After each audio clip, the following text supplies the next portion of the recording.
आप अभी सनातन की बात कर रहे थे। सनातन धर्म के जो सबसे बड़े व्याख्याकार हैं वह महर्षि वेदव्यास हैं।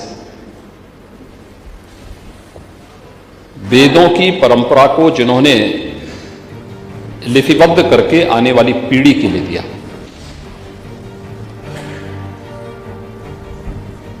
उन्होंने मातृशक्ति की उपमा किस रूप में की है? मैं पांडे जी आपके सामने इसलिए कह रहा हूं, आप एक श्रेष्ठ कुल में पैदा हुए हैं, ब्राह्मण हैं, वयोवृद्ध हैं।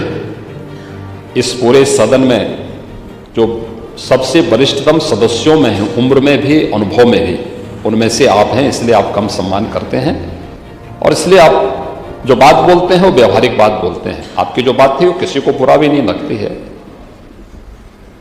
अलग विषय है कि आपका और संजय निषाद में इस समय क्यों किस बात को लेकर रंजिश चल रही है,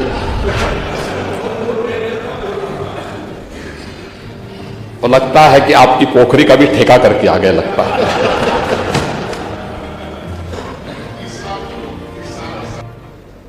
तो उनको जब बुलाया गया तो उनसे कहा गया कि, तो उन्होंने कहा कि ये किसकी जयंती? कहा जयंती नहीं, आज इनकी शहादत दिवस है, इनको फांसी भी दे। तो उन्होंने कहा बिस्मिल्लाह खां को तो अभी कोई पुरस्कार मिला है, तो उनको फांसी क्यों हो गई?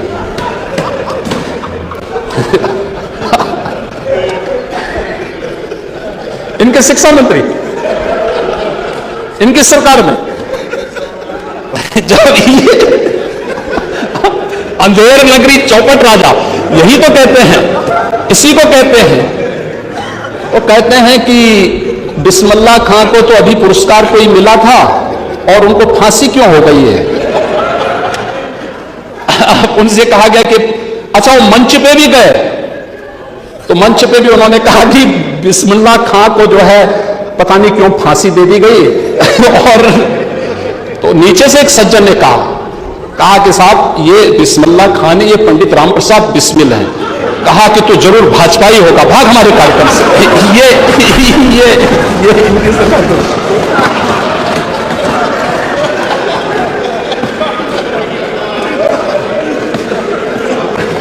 तो चौपट शिक्षा व्यवस्था में चौपट होना ही होना था।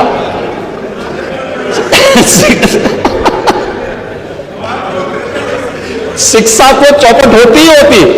जहां अधिकारी मंत्री को नहीं जान पा रहा है और बिस्मिल्लाह खां और राम प्रसाद बिस्मिल में आपका शिक्षा मंत्री नहीं महसूस कर रहा था, तो उसको तो चौपट होना ही होना था।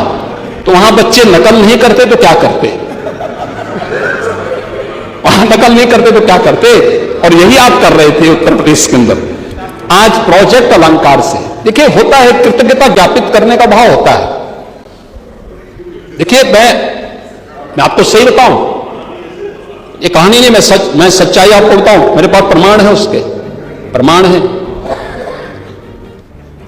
देखो हम इस सदन में आ रहे हैं तो उन बातों को बोलते हैं जो पांडे जी जैसे व्यवहारिक बात कर रहे थे, वही व्यवहारिक बात में बोल रहा है। वही व्यवहारिकता है। लेकिन एक भाव होता है, हमें से कोई भी व्यक्ति जिस विद्यालय में पढ़े होते हैं, भाई हम लोगों के समय में पब्लिक स्कूल नहीं थे, मॉडर्न स्कूल नहीं थे।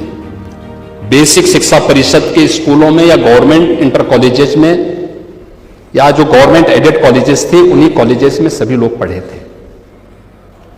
एक भाव होता है समय के अनुसार, उनके पास पैसा नहीं है, कभी किसी व्यक्ति ने पैसा देके बना दिया, आज संसाधन नहीं है, क्या हमारी ड्यूटी नहीं बनती है कि हम उनमें कुछ सहयोग करके उनको ठीक करें?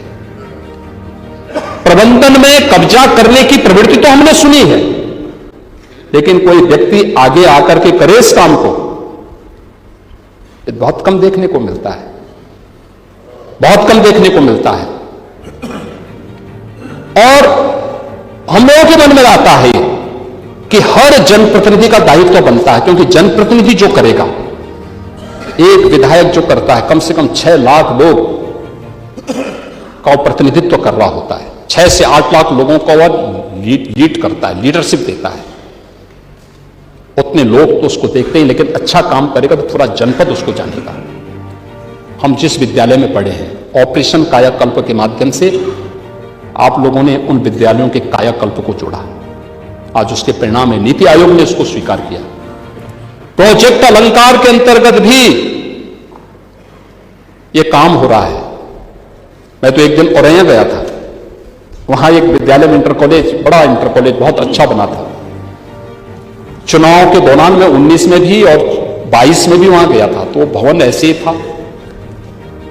तो मैं एक दिन वहां गया था कृषि गोष्ठी में, तो मैंने कृषि गोष्ठी के पहले देखा, मैंने भवन वैसे के वैसे, तो मैंने कहा, वहां के डीएम से पूछा, मैंने कहा ये भवन में कहीं से पैसा नहीं मिला है क्या? मैंने कहा प्रबंधक कौन है, प्रिंसिपल कौन है, थोड़ा बुलवाना मेरे सामने थोड़ी देर में, मैं अभी बैठक से आता हूं। वहां के जनप्रतिनिधियों को बुलाया मैंने, विधायक, एमएलसीज थे, माननीय सांसद थे, मैंने बुलवाया,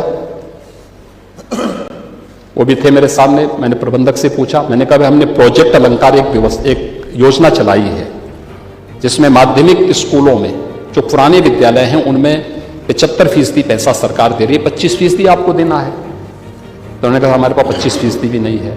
मैंने कहा जनप्रतिनिधियों से आप लिखवा के दे दीजिए।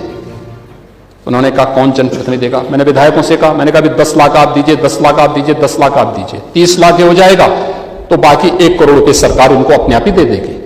1 करोड़ में कम से कम रंग रोगन और इसका मरम्मत तो कर देंगे, इतनी भव्य भवन को ठीक तो कर लेंगे, बच्चा कोई भी होगा प्रदेश का पढ़ेगा। और प्रोजेक्ट अलंकार ये सरकार चला रही है। हम अब तक 500 करोड़ रुपए उत्तर प्रदेश के गवर्नमेंट कॉलेजेस को और एडेड कॉलेजेस को अलग अलग जनपदों में दे चुके हैं और माननीय जनप्रतिनिधि इसमें भागीदार बन चुके हैं उसके भूमिका में। और कोई भेदभाव नहीं है कि केवल सत्ता पक्ष से जुड़े हुए लोगों का करेंगे, विपक्ष का नहीं करेंगे। हमने कहा नहीं, जो भी आता है विद्यालय सबको दीजिए, दिया जा रहा है। ये प्रोजेक्ट अलंकार भी सरकार बना रही है। यूनिवर्सिटीज की पॉलिसी